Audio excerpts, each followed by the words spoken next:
Thank you so much.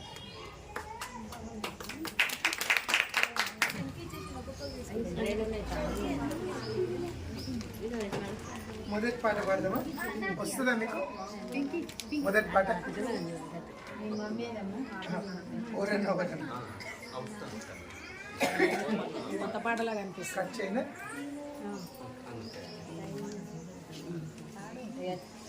Calendar అన్న cut చేస్తా.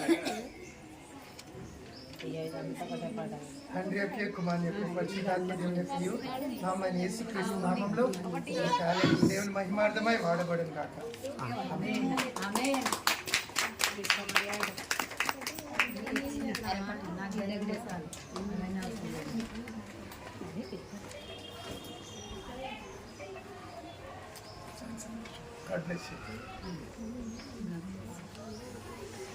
మొదటి పాట పాడు. ప్రజలతో కలిసి ఈరోజు కొన్ని నిమిషాలు గడపడం నాకు ఒక ధన్యతగా ఎంచుతున్నాను. అండ్ బ్రదర్కి సిస్టర్కి వందనాలు. నేను రానంటే కూడా ఆయన ఏమైనా సరే రావాలని చాలా బలవంతం చేసిండు. సో నిజంగా కృతజ్ఞుడని. రావద్దని కాదు, ఇంకొక జాగలా అవుతున్నది. సో మళ్ళీ ఉరికిపోవాలి. కలిసి మనం పాట కిందకి ఎగిరిద్దా? కలిసి పాడదామా?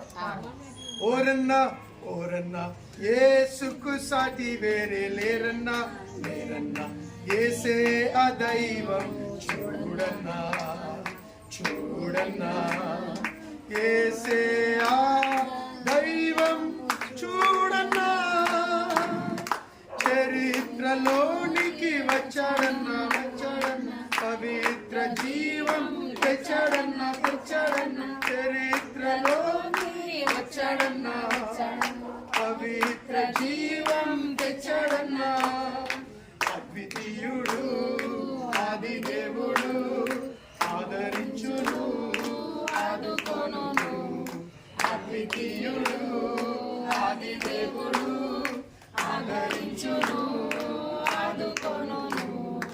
ఓరన్నా ఓరన్నా యేసుకు సాటి వేరే లేరన్నా, లేరన్నా యేసే ఆ దైవం చూడన్నా, చూడన్నా యేసే ఆ దైవం చూడన్నా, పరమును విడచి వచ్చాడన్నా, నరులలో నరుడై పుట్టాడన్నా, పుట్టాడన్నా పరమును విడచి వచ్చాడన్నా, నరులలో నరుడై పుట్టాడన్నా, పరిశుద్ధుడు పావనుడు ప్రేమించెను ప్రాణమిచ్చెను, పరిశుద్ధుడు పావనుడు ప్రేమించెను ప్రాణమిచ్చెను.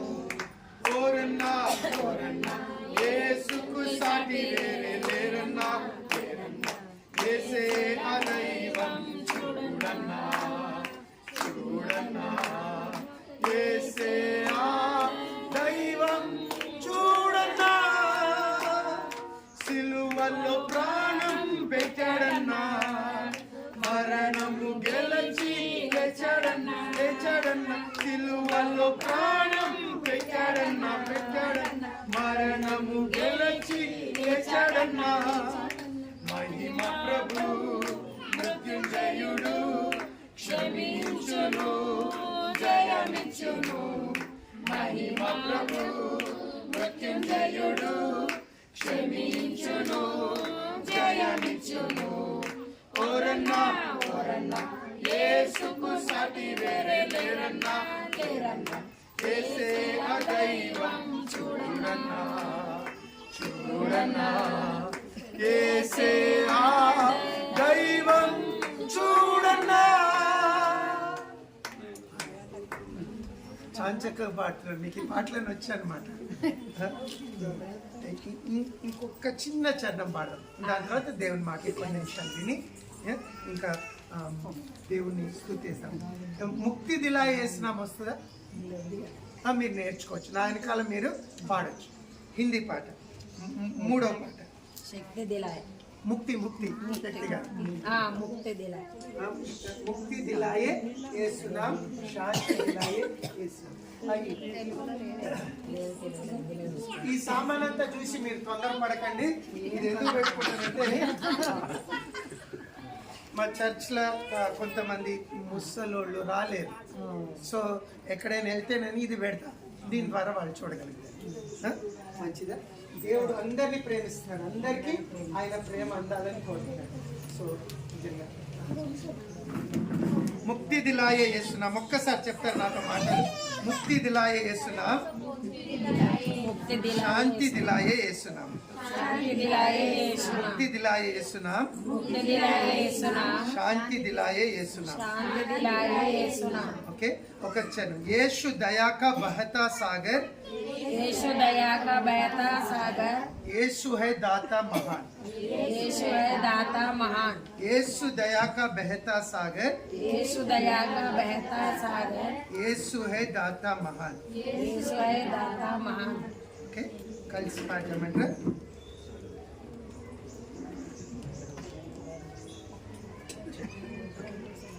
मुक्ति दिलाए यीशु नाम, शांति दिलाए यीशु नाम.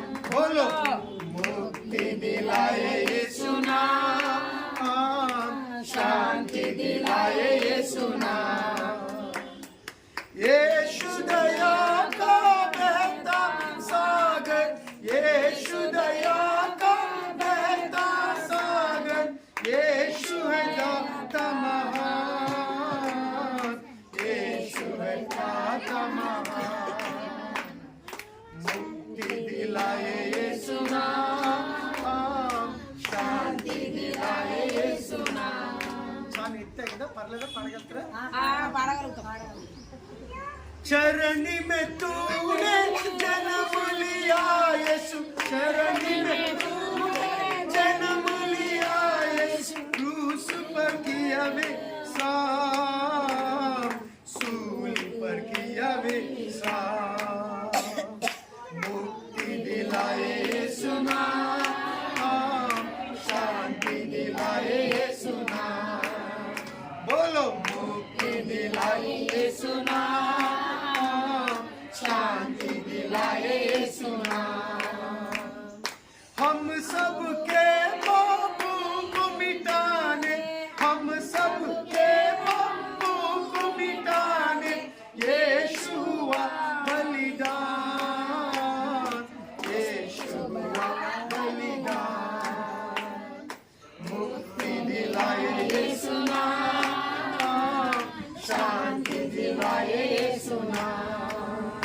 बोलो, मुक्ति दिलाए यीशु नाम, शांति दिलाए यीशु नाम. क्रूस पर अपना खून बहाया, क्रूस पर अपना खून बहाया, सारा चुकाया दाम, सारा चुकाया दाम.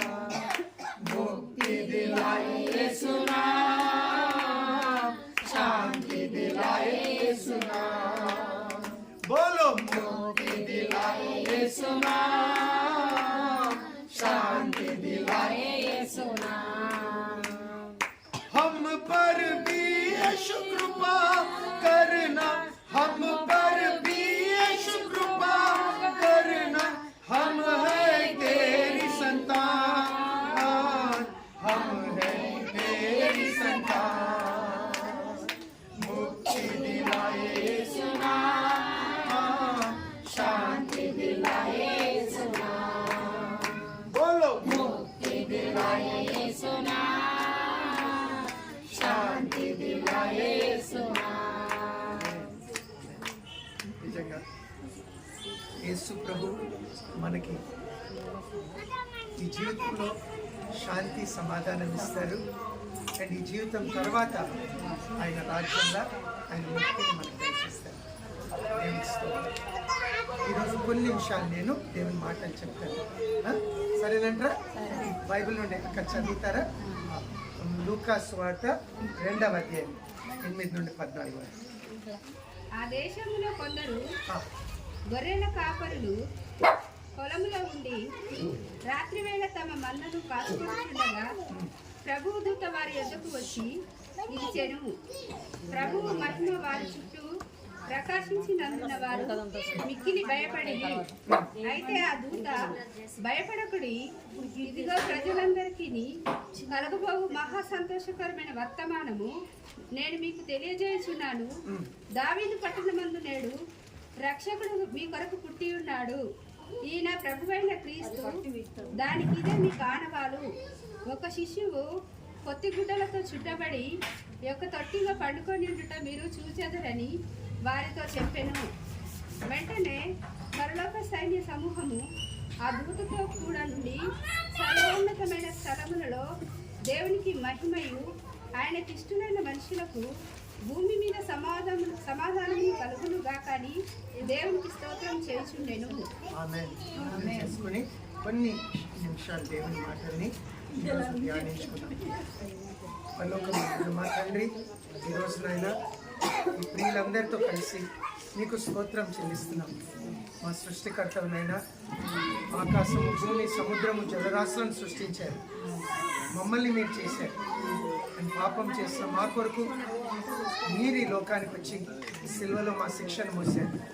ఈ ప్రేమకై వందనాలు. ఈరోజు నీ జన్మదినమును జ్ఞాపకం చేసుకుంటుండగా అయ్యా, నీ మాటల్ని మేము అర్థం చేసుకొని మా హృదయాల్లో వాటిని దాచుకోవడానికి సహాయం చేయండి. అయినా మీరే మాతో ఉండండి. చీకటి శక్తులను యేసు ప్రభు నామంలో బంధిస్తున్నాం. అయ్యా, మీ ఆత్మను మాతో ఉంచండి. మీరే మమ్మల్ని దీవించి నడిపించమని యేసు ప్రభు నామంలో అడుగుతున్నాం తండ్రి.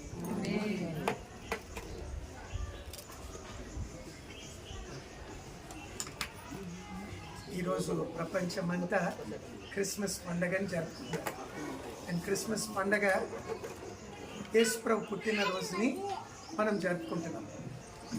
అయితే ఏ పండగన్నా సంతోషం. ఎందుకంటే యూజువల్లీ హాలిడే ఉంటుంది, మంచి భోజనం ఉంటుంది, కొత్త బట్టలు ఉంటాయి. నాకైతే క్రిస్మస్ జనవరి 26, క్రిస్మస్ యేసు ప్రభు పుట్టినరోజు, జనవరి 26 నా పుట్టినరోజు. ఈ 2 రోజులు ఎదురు చూసేటువంటి సంవత్సరం అంతా. ఆ దినం వచ్చిందంటే ఉత్సాహం, దినం అయిపోతుందంటే మళ్ళా సాడ్ అయిపోయేటువంటి. అబ్బా మళ్ళా ఎందుకంటే 6 రోజులు దెబ్బలు ఉండవు. మా ఇంట్లో అయితే పెద్ద ట్రీ పెట్టి దాని కింద గిఫ్ట్స్ పెడతారు. ఎవరికి ఏం గిఫ్ట్ వస్తుందా అని ఆశతో ఎదురు చూసేటోళ్ళు. సో నిజంగా సంతోషం. కానీ నిజంగా చెప్పాలంటే ఏ పండగన్నా సంతోషమే. కొన్నిసార్లు ఎందుకు చేసుకుంటామో మనకు తెలియదు, కానీ పండగ సంతోషం. ఒకసారి ఒక రాజు తన కొడుకు లేక పుడితే పుట్టినరోజు చేసిండు. ఆ పుట్టినరోజులో మనుషులు వచ్చిండ్రు, భోజనము, వైభవము అన్నీ అవుతున్నాయంట. వాళ్ళు చూసుకోలే. ఆ పిల్లోడు మొదటి సంవత్సరము పాక్కుంటా పోయి అగ్నిలో పడ్డాడు. ఎవరి కొరకు ఆ పుట్టినరోజు చేస్తుండ్రో ఆ పిల్లోడికి డ్యామేజ్ అయిపోయింది. ఆయన పేర్లు అందరూ చేస్తుండ్రు కానీ అసలు ఆయన్ని మర్చిపోయింది. కొన్నిసార్లు మన పండుగ ఆచరణ అట్లుండొచ్చు. అయితే క్రిస్మస్ పండగకి ప్రత్యేకంగా మీరు ఇన్నుంటారు అన్ని చోట్ల మెరీ క్రిస్మస్ అని. అంటే సంతోషం సంతోషం క్రిస్మస్. ఎందుకు సంతోషము? ఈ గిఫ్ట్స్ గురించేనా, ఈ బట్టల గురించేనా, పిండి వంటల గురించేనా, లేక ఇంకేదైనా ఉందా క్రిస్మస్లోని సంతోషము? ఒక్కరోజు ఉండే సంతోషమా, లేక నిజంగా మన జీవితంలో ఎప్పటికుండే సంతోషమా?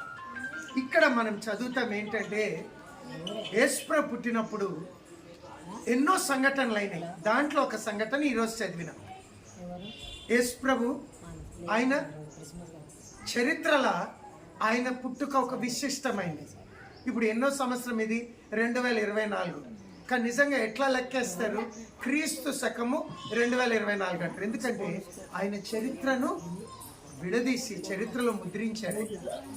ఆయన చరిత్రలో నిలిచిన వ్యక్తి. అయితే ఆయన పుట్టినప్పుడు ఒక సన్నివేశం మనం ఇప్పుడే చదివినాము. కొంతమంది గొర్రెల కాపర్లు గొర్రెల్ని కాసుకున్నారు. అండ్ గొర్రెల కాపర్లు మనుషులు వాళ్ళని ఎక్కువ పట్టించుకునేటోళ్ళు కాదు, వాళ్ళు బీదోళ్ళు. అండ్ వాళ్ళని కొంచెం బయట పెట్టేవాళ్ళు. అట్లాంటి స్థితిలో వాళ్ళ దగ్గరకు ఒక దూత వచ్చింది. దూత వచ్చి నిల్చోగానే ఇలా వెలుగు చూసి వణకడం మొదలుపెట్టింది. కానీ దూత ఏమనంటే, భయపడకండి, మనుషులందరికీ కలగబోవు మహా సంతోషకరమైన సువర్తమానము నేను మీకు తెలియజేస్తున్నాను. సంతోషానికి కారణం ఏంటంటే, ఒక శుభవార్త మీకు చెప్పబోతున్నా. ఏంటా శుభవార్త? మనుషులందరికీ శుభవార్త ఏంటంటే, నేడు దావీదు పట్టణమందు మీకు రక్షకుడు పుట్టాడు. వింటున్నారా? ఈ రక్షకుడు అంటే ఏం అర్థం వస్తుంది? రక్షకుడు అంటే నన్ను సహాయం చేసేటోడు. కానీ మనుషులందరికీ ఉన్న సమస్య ఏంటి? ఏం సమస్య ఉంటే అందరికీ ఉపయోగపడతాడు? సహజంగా నేను అప్పులు పాలైనాను అనుకో, ఎవరైనా వచ్చి నా అప్పులు తీస్తే నన్ను అందరు బాధ పెడుతున్నారు, నాకు ఆత్మహత్య చేసుకోవాలన్నది, ఎవరైనా నాకు వచ్చి అప్పులు తీర్చింది అనుకో, ఆయన నాకు రక్షకుడు అయితే. అవును కదా? నీ అప్పులు మాఫీ అయినాయంటే అది నాకు సంతోషం. నాకు క్యాన్సర్ వచ్చి మందు లేక నువ్వు చచ్చిపోతావని చెప్తే నాకు బాధేస్తూ ఉంటుంది, నా కుటుంబాన్ని వదిలేస్తా, నా పిల్లల్ని వదిలేస్తా. సో ఇప్పుడు సడన్గా న్యూస్లో వచ్చింది అనుకోండి, నీ క్యాన్సర్కి రోగానికి మందు దొరికింది, గవర్నమెంట్ ఫ్రీగా ఇస్తుందంట, ఇప్పుడు నేను గంతులేస్తా. నాకు సంతోషం, ఎందుకంటే నా రోగం పోతుంది. అవునా? నేను బ్రతుకుతా. లేక అనుకుందాం, నా ఇంట్లో జగడం అయిపోయి మా ఇల్లు చిందర పిందర అయిపోయింది, ఇప్పుడు నా ఇంట్లో నన్ను మళ్ళా చేర్చుకుంటారు, క్షమిస్తారంటే, భర్తతో కొట్లాడేది, భార్యతో కొట్లాడేది, కానీ ఇప్పుడు క్షమించి కలిసి ఉందామంటారు, అది నాకు సంతోషం. అవునా? అవునంటారా? కానీ అందరి సమస్య ఒకటి కాదు కదా. ఇవన్నీ నిజమైన సమస్యలే. ఒక ఆయనకి ఆర్థిక సమస్య ఉంది, ఒక ఆయనకి గొడవలు ఉన్నాయి, ఒక ఆయనకి ఇంట్లో తాగుబోతు భర్తున్నాడేమో, లేక ఇంకా గల్యాల భార్య ఉందేమో, లేక ఇంకేదైనా కష్టం ఉందేమో, రకరకాల సమస్యలు ఉన్నాయి. అందరికీ సరిపోయేది ఏంటి? బైబిల్ దానికి జవాబిస్తుంది. బైబిల్ ఏమంటుందంటే, మనుషులందరిలో ఒక్క సామాన్య సమస్య, అదేంటి తెలుసండి? ఏ భేదము లేదు, అందరము పాపం చేసి. ధనవంతుడని భేదంలే, బీదోడని భేదలే. యాక్చువల్లీ బైబిల్ చెప్తుంది, దేవుడు మనల్ని సృష్టించినప్పుడు ఒకళ్ళు ధనవంతులు ఉండాలా, బీదలు ఉండాలని సృష్టించలే. ఒకళ్ళకి రోగం ఉండాలా, ఒకళ్ళు మంచిగా ఉండాలని సృష్టించలే. అందరూ మంచిగా ఉండాలని. ఒక తండ్రికి 3 కొడుకులు ఉంటే అందరూ మంచిగా ఉండాలని కోరుతాడు. ఒక్కడు మంచిగుంటే చాలు అనుకోడు. అవును కదా? దేవుడు కూడా ఏం కోరుతాడంటే, మనుషులందరూ కూడా సంతోషంగా, ఎవరి బీదరికంతో ఉండద్దు, ఎవరికి బాధలు ఉండద్దు, ఎవరికి రోగాలు ఉండద్దు. కానీ బైబిల్ గ్రంథం ఏం చెప్తుందంటే, మొదటి మనిషి ఎప్పుడైతే పాపం చేసిండో, పాపం వలన దేవునికి దూరం, అండ్ ఆ పాపం వలన ఈ బాధలన్నీ వచ్చింది అన్నాక, దయచేసి ఈ కష్టాలు బాధలు చూసినప్పుడు దేవుణ్ణి తిట్టుకోవద్దు. కొంతమంది ఏమంటారు, అసలు దేవుడే లేడు, ఉంటే ఎందుకు ఈ బాధలు, ఎందుకు ఈ కోవిడ్, అంటే ఏదో చెప్పుకుంటారు, ఏదో మూఢనమ్మకం నమ్ముకుంటాం. మరి దేవుడు లేకపోతే ఈ సృష్టి ఎక్కడి నుండి వచ్చింది? ఈరోజు మీకు బిర్యానీ చేసిండ్రేమో, బిర్యానీ చేసిన బావర్చి లేడేమో, ఇక్కడ లేకపోయినంత మాత్రం అదే తయారైందంటారా? లేదు, ఎవరో తయారు చేస్తేనే తయారైంది. అవును కదా?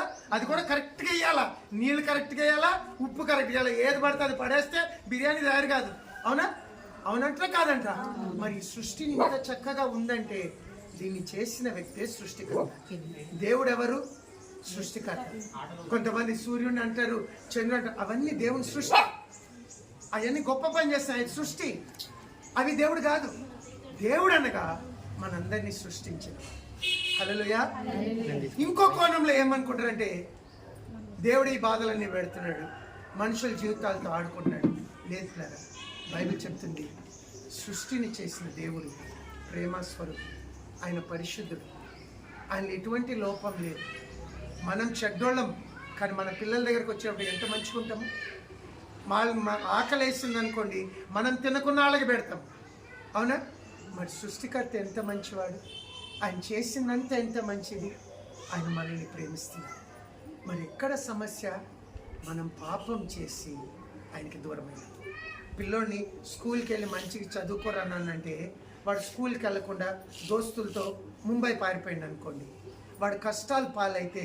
ఎందుకంటే మాకు ప్రతి వారం ఈరోజు సాయంత్రం 300 మంది వస్తారు రోడ్డు మీద ఉండేటోళ్ళు. వాళ్ళు ఎంతోమంది ఇళ్ళ నుండి పారిపోయిన వాళ్ళు, ఇంట్లో బాధనో కష్టమో ఇప్పుడు రోడ్డు మీద జీవిస్తున్నారు. ఇప్పుడు అనొచ్చా తల్లిదండ్రులు తప్పు, వాళ్ళని కన్నది తప్పు కాదు, వీళ్ళు వినకుండా వాళ్ళ జీవితాన్ని పాడు చేసుకున్నారు, అవునా? మరి అదే రీతిగా మనం కూడా ఎప్పుడైతే పాపం చేశారో మొదటి మనిషి, దాంతో దేవునికి దూరమైంది. అండ్ పాపం వలన మనిషికి ఇప్పుడు శాంతి లేదు, ఎన్నున్నా శాంతి లేదు. అందుకే ఎంతోమంది తాగుడులోకి వెళ్ళిపోతున్నారు, ఎంతోమంది మత్తు పదార్థాలు, ఎంతోమంది ఆత్మహత్యలు చేసుకున్నారు. ఎందుకు? దిక్కు లేదు. అండ్ లోకం దిక్కు చూస్తామా, లోకం పాడైతుంది. 3వ ప్రపంచ యుద్ధం మొదలైద్దాము అయితే ఎంత గొడవ చూడండి, ఎంతమంది చచ్చిపోతారు. అండ్ అన్నిటికన్నా ఘోరమైంది ఏంటంటే పాపమునకు వచ్చు జీతము మరణం. పాపం వలన మనిషికి సావు వచ్చింది. అండ్ చచ్చిపోయినాక మనిషి అయిపోయిందా? చచ్చిపోతే అయిపోయిందా? కొంతమంది అనుకుంటారు నాకు బాధలు ఎక్కువైంది, నేను చచ్చిపోతా, అంత పీడ ఇడిసిపోతుంది. ఇడిసిపోతుందా? లేదు, ఈ శరీరం ఒక్కటే చచ్చిపోతుంది, ఆత్మ సావదు, ఆ దేవుని దగ్గర పోతుంది. బైబిల్ చెప్తుంది మనుషులు ఒక్కసారి చచ్చిపోవాలా, దాని తర్వాత బైబిల్ అంటుంది జన్మెత్తరు, దేవుని ముందు తీర్పు ఉంటుంది. ఆ తీర్పులో మనం చేసిన పనులు మంచివన్నా చెడ్డవన్నా అవి తీర్పులోకి వస్తాయి. అండ్ ఆ రోజు పాపానికి శిక్ష ఉన్నదని బైబిల్ చెప్తుంది. ఇవి శిక్షలు కావు. ఆ రోజు శిక్ష ఏంటంటే అది నరకం, అది కాల్చినది. అన్న దయచేసి తినండి. ఇది మంచి మాట, ఇన్నికి మంచిగా లేకున్నా ఇది సత్యం. ఏంటి తెలుసా? మనం పాపం చేసినందుకు అందరం అబద్ధాలు ఆడితే ఆడినాం, కొట్లాడితే కొట్లాడినాం, బూతులు ఆడితే ఆడినాం, వీపు వెనకాల మాట్లాడితే ఆడినాం, దొంగతనం చేద్దంటే కొంతమంది దొంగతనం చేసిండు, తల్లిదండ్రులు సన్మానించమంటే సన్మానించలే, భార్యను కొట్టదంటే కొట్టినాం, భర్తతో ప్రేమతో ఉండమంటే కొన్నిసార్లు ఉండలే, తాగొద్దంటే తాగినాం, వ్యభిచరించొద్దు, చెడు చూపులు చూడొద్దు, చెడు చూపులు చూసినాం. ఇవన్నీ పాపాలన్నా ఈ లోకం ఈరోజు అందుకే ఇట్లా నరకం లెక్క మారింది. అండ్ ఈ పాపం అంతటికి దేవుడు తీర్పు తీర్చినప్పుడు శిక్ష అదేంటంటే నరకాన్ని. అండ్ బైబిల్ చెప్తుంది ఆ శిక్ష యుగ యుగాలు ఉంటుంది. ఈ లోకంలో నేరం చేస్తే పోల్చోడు, ఒకడు మానభంగం చేసి హత్యలు చేస్తే వాడు తిరిగితే మనకి ఇష్టమా, జైలు వేస్తే మనకి ఇష్టమా? జైలు వేస్తేనే ఇష్టము. అరే వాడింది ఇన్ని తప్పులు చేసి ఇంత గర్వంగా తిరుగుతున్నాడు, వానికి శిక్ష లేదా, న్యాయం లేదా అంటాము, అవునా? వాడు లోపల పోయి పైసలు కట్టి వచ్చేసిండు అనుకోండి బయటికి. మనకు తెలుసు 4 యవనస్తులు ఏం చేసిండ్రు, ఒక డాక్టర్ని శంషాబాద్ దగ్గర మానభంగం చేసి చంపేసిండ్రు. పోలీసు వాళ్ళు మరుసటి రోజు వాళ్ళని తీసుకుపోయి ఏడ జరిగింది మాకు చూపించరా అని తీసుకుపోయి ఎన్కౌంటర్ చేసి చంపేసిండ్రు. వాళ్ళు చెప్పిండ్రు ఏంటంటే వీళ్ళు పారిపోనికి ప్రయత్నం చేసిండ్రు, అందుకే మేము చంపేసినాం. మనుషులందరూ ఏమన్నారు తెలుసా? పోలీసు వాళ్ళు మెచ్చుకున్నారు. వాళ్ళు జైల్లో వేసి మళ్ళా బయటపడి ఇంకా తప్పులు చేయకుండా వాళ్ళకి మంచిగా న్యాయం దొరికిందంట. అవును కదా?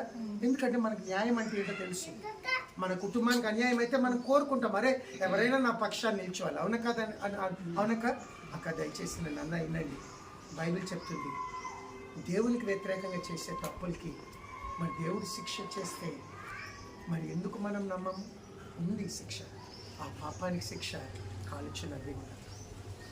ఎన్నోసార్లు రక్షకుడు పుట్టాడంటే మనకి ఎందుకు సంతోషం లేదో తెలుసా? మనం అసలు ఈ పాపం గురించి ఆలోచిస్తలేము. మనమేం ఆలోచిస్తామంటే నా అప్పు, నా ఉద్యోగము, నా ఇది, నా అది, దాని గురించి ఆలోచిస్తాం. ఈ సమస్యలే కాదంటలేము, కానీ దీన్ని మించింది ఇంకోటి ఉంది. కొంతమంది ఏమనుకుంటారంటే అసలు నేనేం పాపం చేసిన, సాతాను మొదట అబద్ధము ఆదాము అవ్వకు చెప్పిండు, దేవుడు చెప్పిండు వచ్చేద్దాం. ఈరోజు కూడా అంటాడు తప్ప తాగితే నా పైసలు నేను తాగుతున్నా, తప్ప నా భార్యను కొడితే ఆమె అట్లా చేస్తుంది కనుక నేను కొట్టినా, తప్ప ఇట్లా చేస్తే ఇదెందుకు తప్పు అవుతుంది. అన్న నువ్వు నేను కరెక్టా రాంగ్ అనేది కాదు.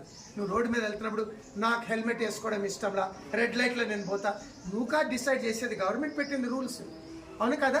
ఆ రూల్స్ పాటించకపోతే యాక్సిడెంట్లు అవుతాయి. అదే రీతిగా దేవుడు మనుషులకు రూల్స్ పెట్టిండు అండ్ దేవుడు చెప్పిండు ఏది మంచి ఏది చెడు. మనం టెస్ట్ చేస్తే మనకు తెలుస్తుంది నాకు రోగం ఉందా లేదా. అట్లనే బైబిల్ని చూస్తే మనకు అర్థమైంది అబద్ధాలు ఆడొద్దన్నాడు. ఆడినానా అయితే నేను పాప. వింటున్నారన్నా? ఎన్నో వేల అబద్ధాలు చెప్పనక్కల ఒక అబద్ధం, ఒక కుండ నిండా పానీయం పెట్టుకొని దాంట్లో ఒక చుక్క విషం వేస్తే చచ్చిపోతామా? ఒక చుక్కనే కదా, ఆ చుక్క అంతటినీ చెడగొట్టేస్తుంది. అన్న అక్క దయచేసి మన సమస్య అందరం పాపం. ఇంకొంతమంది ఏమనుకుంటారంటే సరే తప్పైతే అయింది కానీ ఏముందిలే అంతా ఇక్కడనే మంచన్న చెడన్న, దాని తర్వాత చెడ్డోళ్ళు బాగలేరా, పాపం చేసిన వాళ్ళు మంచిగా లేరా, అందరు బాగానే ఉన్నారు కదా అన్న. ఇక్కడ ఉన్నది కాదు, అసలైన తీర్పులో శిక్ష ఉన్నది, నరకం. సాతాను రెండో అబద్ధం చెప్పాడు ఆదమావకి, మీరు చచ్చిపోరు, మీరు సావనే సావరు, ఈరోజు కూడా అదే అంటాడు. ఏం కాలే అంటాడు. లేదక్క అన్న పాపానికి శిక్ష ఉంది. అండ్ ఇంకో అబద్ధం ఏం మాట్లాడు తెలుసా, మీరు దేవుళ్ళు అవుతారని చెప్పిండు. మనకేం చెప్తాడు, నువ్వు ఇన్ని మంచి పనులు చేసి పెడుతున్నావు కదా, ఇంతమందికి నువ్వు ఇన్ని పుణ్యకార్యాలు చేస్తున్నావు కదా. ఇది ఇంకొక అబద్ధం. అన్న నువ్వు ఎన్ని పుణ్యకార్యాలు చేసినా ఒక్క పాపాన్ని తీయాలి అనుకుందాం. నేనే ఒక డాక్టర్ని, చాలా మందికి మందులు ఇచ్చి చచ్చిపోయేటోళ్ళని బ్రతికిచ్చిన. ఒకరోజు నా కోపంలో మా బామ్మర్దిని చంపేసిన. ఇంతమందిని వదిలిపెట్టిండు కదా, బ్రతికిచ్చాను కదా, వదిలేస్తామంటారా? మరి ఇంతమందిని బ్రతికిచ్చిన నాన్న నువ్వు చేసిందే ఈ తప్పే. అలా మన పాపాన్ని మనం తీయలేము. నిజంగా చెప్పాలంటే మన మతాలన్నీ మంచిగా నేర్పిస్తాయి, కొన్ని తప్పులు ఉండొచ్చు దాంట్లో, కానీ మంచిగా నేర్పిస్తాయి. ఎందుకంటే నువ్వు ఎట్లయినా పుణ్యం కట్టుకోవాలని. కానీ బైబిల్ చెప్తుంది మన పాపాన్ని తీయలేదు. మనకేం అవసరం తెలుసా, మనం చేసిన పాపానికి ఎవరన్నా రక్షకుడు కావాలి. హల్లెలూయా. మునిగిపోతున్న మనిషి, ఈతరాని మనిషి బయటకు రాలేడు. ఎవరైనా బయట నుండి బయటకు లాగాలండి. వింటున్నారా? అర్థమవుతుందండి. అదే రీతిగా మన పాపం యొక్క శిక్ష పోవాలంటే ఆ జుర్మానా వేరే వాళ్ళు కట్టాలా, లేకపోతే మనం అనుభవించాలా? నీ జుర్మానా నా జుర్మా ఎవరైనా కట్టాలి. ఎవరు కడతారు నాన్న? నీ కొరకు నా కొరకు ఎవరైనా శిక్ష మోస్తాడా? నిన్ను పోలీసులు తీసుకుపోతే నీకు తెలిసినోడు కూడా తెలియనట్టు వెళ్ళిపోతాడు. అవునంటారు కాదంటారా? ఎందుకంటే నా మీద వస్తుంది, ఎందుకు వచ్చిందని. ఎవడు మన కొరకు ముందు వచ్చి ప్రాణం పెట్టాడు. అండ్ ఎవరైనా పెట్టాలన్నా పాపం లేని మనిషి మన కొరకు ప్రాణం పెట్టాలి. పాపం లేని మనిషి ఎవరైనా ఉన్నారా? అందరం పాపం చేసినాము. కానీ శుభవార్త ఏంటో తెలుసా? ఇది శుభవార్త. హల్లెలూయా. దేవుడు మనల్ని ప్రేమించి మనం ఆ నరకం పోవద్దని ఆయన ఈ లోకానికి మనిషిగా వచ్చాడు. ఆయన మనిషికి ఎందుకు వచ్చాడంటే మనుషులమైన మన కొరకు శిలువ శిక్ష పోయేందుకు ఆయన వచ్చాడు. ఆయన పుట్టక ముందే రాయబడింది ఆయన వస్తాడని, ఆయన మనందరి దోషం మోస్తాడని. మనమందరం గొర్రెల వెలే దారి తప్పిపోయిన మన సొంత మార్గాల్లో పోయినాం, కానీ మనందరి దోషమును ఆయన ఆ సిలువలో మోసాడు కదా. నా శిక్షని యేసుప్రభు మోసాడు. ఆయన మన రక్షకుడు. ఆయన చనిపోయి 3వ రోజు లేచాడు. ఆయనలో పాపం లేదు. చచ్చిపోయిన వాళ్ళు లేపాడు, ప్రతి రోగాన్ని బాగు చేశాడు. యేసుప్రభు చెప్పిన మాటలు జీవితాన్ని మార్చినాయి. కానీ అసలైంది నీ కొరకు నా కొరకు చనిపోయి ఆయన మరణం నుండి లేచాడు. ఆయనను నమ్ముకుంటే ఆయన నీ పాపాలు క్షమిస్తాడు. ఈరోజు మనలో ప్రతి ఒక్కరు 2 మార్గాలు ఉన్నాయి. ఒకటి, నేను ఇట్లానే కంటిన్యూ అయిపోతా అని చెప్పచ్చు. లేక రెండవది, నేను ఇంకా పాపం చేయను, దేవుని క్షమాపణ అడుగుతాను, ఆయన మార్గంలో నడుస్తాను అని ఎవరైతే దేవుని తట్టు తిరుగుతారో వాళ్ళు రక్షించబడతారు. మేము ఈరోజు మీకు చెప్తుంది ఎందుకంటే మేము మంచోళ్ళమని కాదు, మా జీవితాలు యేసు ప్రభు మార్చి. మీలో ఎవరైనా ఇంకా ప్రభుని అంగీకరించకపోతే ఈరోజు అంగీకరించండి. క్రిస్మస్ యొక్క సంతోషం ఈ ఒక్కరోజు భోజనం తినేసి మళ్ళీ రేపటి నుండి మళ్ళీ కష్టాలే కాదు. ఆ సంతోషం ఏంటంటే మనందరికీ రక్షకుడు ఉన్నాడు. నువ్వు రెండోది ఏం చేస్తాడు తెలుసా? ఈ లోకంలో నీతో ఉండి నీ జీవితంలో ప్రతి సమస్యలను నేను ఆదుకుంటాడు. నీ ప్రతి పరిస్థితిలో నువ్వు ప్రేయర్ చేయొచ్చు, దేవా నాకు సహాయం చేయనైనా. అండ్ దేవుడు నీకు తండ్రిగా ఉండి నీకు సహాయం చేస్తాడు, నిన్ను ఆదుకుంటాడు. కష్టాలు ఉండవని కాదు దేవుని ప్రజలకి, కానీ దేవుడు మనకు తోడుకుంటాడు. Praise the lord. మూడోది, ఈ జీవితాన్ని అందరం వదిలేస్తాం. లైక్ యేసు ప్రభు రెండోసారి త్వరగా రాబోతున్నాడు. ఆయన వచ్చినప్పుడు మనం సదాకాలం ఆయనతో. Praise the Lord. ఈరోజు దయచేసి ఎవరైనా ఇంకా యేసు ప్రభుని అంగీకరించలేదు, మీరు మనస్ఫూర్తి ఈరోజు అంగీకరించండి. దేవా, నాకు తెలవక ఇంతకాలం నేను ఏదో చేసుకుంటా పోతున్నాను, నేను బాగానే ఉన్నా, నాకు పాపాలు లేవనుకుంటున్నా, పాపంతో నేను చచ్చిపోయినా నేను మోక్షమే పోతా, అందరు పోయే కాడికే నేను పోతాను అనుకుంటున్నా. కానీ అయినా ఈరోజు నాకు అర్థమైంది, నన్ను క్షమించండి, నా హృదయంలోకి క్షమించి మిమ్మల్ని రక్షిస్తాను. బలవంతం ఏం లేదు, కానీ నేను తీర్మానం చేశాను. చిన్న పిల్లోడు ఒక ముసలాయన ఉన్నాడు, ఎవ్వరికి ఏది అడిగినా జవాబిస్తాడు. సో ఆయన ఏమనుకున్నాడంటే, ఈ ముసలాయన ఆట పట్టిస్తా. చేతిలో ఏం చేసిందంటే సీతాకోక చిలుకని పట్టుకున్నాడు. సీతాకోక చిలుక తెలుసు కదా, అంటే బటర్ఫ్లై పట్టుకెళ్ళి ఆయన ఇల్లు అడిగిండు, నీకు ఇంత తెలివి ఉంది కదా, ఇది బ్రతుకుందా చచ్చిపోయిందా చెప్పాను. ఆయన ఏమన్నాడంటే, ఈ మనసులో అనుకున్నాడు, బ్రతుకుందంటే నొక్కేస్తుంది, అని తప్పైపోతుంది. చచ్చిపోయిందంటే ఇడ్సబెడతా, తప్పైపోతుంది. ఎట్లా జవాబు చెప్తాడు? ఈయన అడిగితే ఈయన ఒక్కటే అన్నాడు, కుమారుడా, అది బ్రతుకుందో చచ్చిపోయిందో అది నీ చేతిలో, నువ్వు బ్రతికించవచ్చు, నువ్వు చంపవచ్చు, అది నీ ఇష్టం. అన్న, నా భవిష్యత్తు, మోక్షం పోతానా నరకం పోతానా అది నీ చేతిలో. దేవుడు చేయాల్సిందంతా చేసేసి, రక్షకుడు ఉన్నాడు. పాపము శిక్ష ఉంది, కానీ రక్షకుడు ఉన్నాడు నీ కొరకు. నువ్వు డిసైడ్ చేసుకోవాలా. బైబిల్ చెప్తుంది, ఆయన అంగీకరించిన వారందరికీ దేవుని పిల్లలు చేస్తాడు. ఆయన నమ్ముకున్న వారందరినీ రక్షిస్తాడు. యేసు ప్రభునందు విశ్వాసం ఉంచుము, అప్పుడు నీవును నీ ఇంటి వారు రక్షించబడతాడు. నమ్మి బాప్తీసం పొందిన వాడు రక్షించబడతాడు. మళ్ళా బైబిల్ చెప్తుంది, నమ్ముకుంటే నువ్వు డబ్బులు ఇచ్చేది కాదు, ఇంకేదో చేసేది కాదు. నువ్వు నమ్ముకొని, ప్రభా నువ్వు లోక రక్షకుడు, నా రక్షకుడు, నన్ను నేను రక్షించుకొని నువ్వు రక్షకుడు. రెండోది, ప్రభా నేను పాపిని, తెలిసి తర్వాత ఎన్నో పాపాలు చేస్తాను, నన్ను క్షమించాను, కానీ నన్ను రక్షించాను. Praise lord. ప్రేయర్ చేసుకున్నామా? క్రిస్మస్ యొక్క బహుమానం ఇదండి. మీరు అంగీకరించవచ్చు, అక్కర్లేదు. ఈరోజు నేను మనవి చేస్తాను, తిరస్కరిస్తే ఒకటే అడుగుతా, నీ పాపాన్ని ఎవరు మోస్తారు? ఎవరు రక్షకుడు? ఒకరే రక్షకుడు. ఇంకెవరైనా చనిపోయినాం అనుకోండి, ఎవరైనా క్షమిస్తానని చెప్పిండ్రు, అందరు నీ కర్మ అన్నారు. నీ కర్మ ఏం చేస్తూ నువ్వు అనుభవించు. కానీ ప్రభు అంటున్నాడు, నేను 37 సంవత్సరాల క్రితం తాగిపోతా ఉన్న బండి మీద మా అమ్మ నాకు ఎన్నోసార్లు చెప్పింది, మా తాత నమ్ముకున్నాడు, ఎన్నోసార్లు చెప్పింది. నేను నినేటోడుగా గర్విష్ఠుని, కోపిష్ఠుని, బాధ పెట్టిన మా అమ్మని. అందుకే తాగుబోతు పిల్లలు ఉన్నా కృంగిపోవద్దు, ప్రేయర్ చేయండి, వాళ్ళు మారుతారు. తాగుబోతు భర్తలు ఉన్నా మారుతారు. ప్రేమించండి, గొడవ పడకండి. సో ఆ రోజు ఏమైందంటే, పోతున్నప్పుడు యాక్సిడెంట్ అయింది, స్పృహ పోయింది, గాంధీ హాస్పిటల్ తీసుకుపోయింది. స్పృహ వచ్చి నాకు ఒకటే అనిపిస్తుంది, నేను చచ్చిపోక ఎక్కడ పోతుంది, భయం వేస్తూ ఉన్నది. 3 నెలలు నిద్ర పట్టేది కాదు. ఒకరోజు ఒక ఆయన నాకు రోడ్డు మీద, దేవుడు నిన్ను ప్రేమిస్తాను ఉండొచ్చాను, యేసుప్రభు నాకు అంతా తెలిసిన మా తాత నమ్ముకున్నాడు అన్నాడు. కాదు, నువ్వు నమ్ముకొని క్షమాపణ అడిగితే నిన్ను రక్షిస్తాను. ఆ రోజు నమ్ముకున్నాను. ఆ రోజు నుండి నాకు ఒక నెమ్మది స్టార్ట్ అయింది. ఏంటంటే, నా పాపాలు క్షమించు. నీకు ఆ ధైర్యం ఉందా? చనిపోతే ఎక్కడికి వెళ్తావు తెలుసా? దయచేసి నిన్ను ప్రేమించే రక్షకుడు ఉన్నప్పుడు తిరస్కరించండి. ప్రేయర్ చేద్దామా? మీ ఇష్టం అండి. నేను ప్రేయర్ నడిపిస్తా, మీరు చేయాలనుకుంటే చేయండి, బలవంతం ఏం లేదు. కానీ నాకెవరు చెప్పలేదు అన్నట్టు.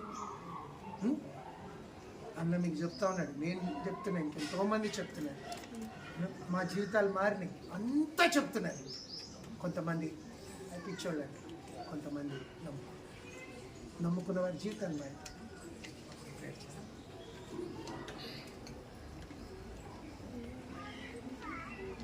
నేను ప్రేయర్ చేస్తాను. నాతో కలిసి చేయాలనుకున్న వారు మీరు కూడా చేయండి. మీరు కూడా చిన్న ప్రార్థన చేయండి.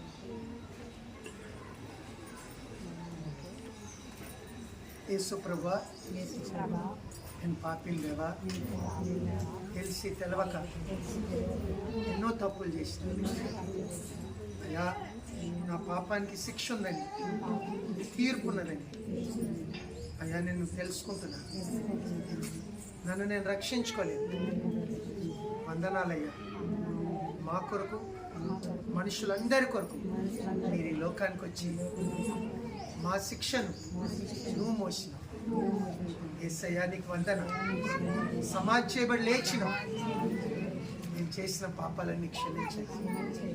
నేను తెలిసి తెలవక ఏమేం పాపాలు చేసినా అయ్యా నన్ను క్షమించి నీ బిడ్డగా చేసుకోండి. నా హృదయంలోనికి రండి యేసయ్యా. నాకు పాపమొద్దు నాయనా, నీ మార్గంలో నడుస్తా. నాకు నేర్పించండి. నాకు ఇంకా అర్థమయ్యేటట్టు చేయండి. నా విశ్వాసాన్ని పెంచండి నాయనా. నరకం పోకుండా నీ రాజ్యంలో నాకు స్థానం ఇవ్వండి. యేసయ్యా నీకు వందనం. యేసయ్యా నీకు వందనం. ఆమేన్.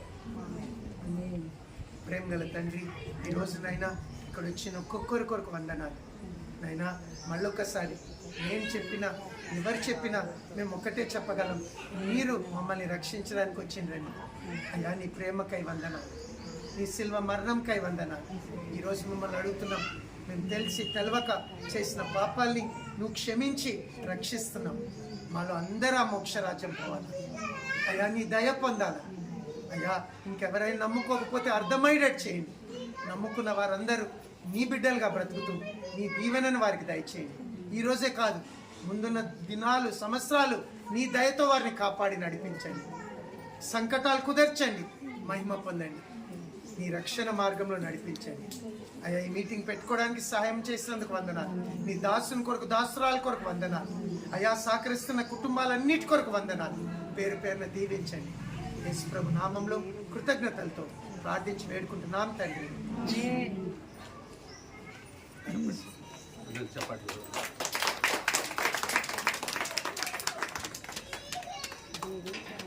ఎక్కువ టైం తీసుకున్నానా?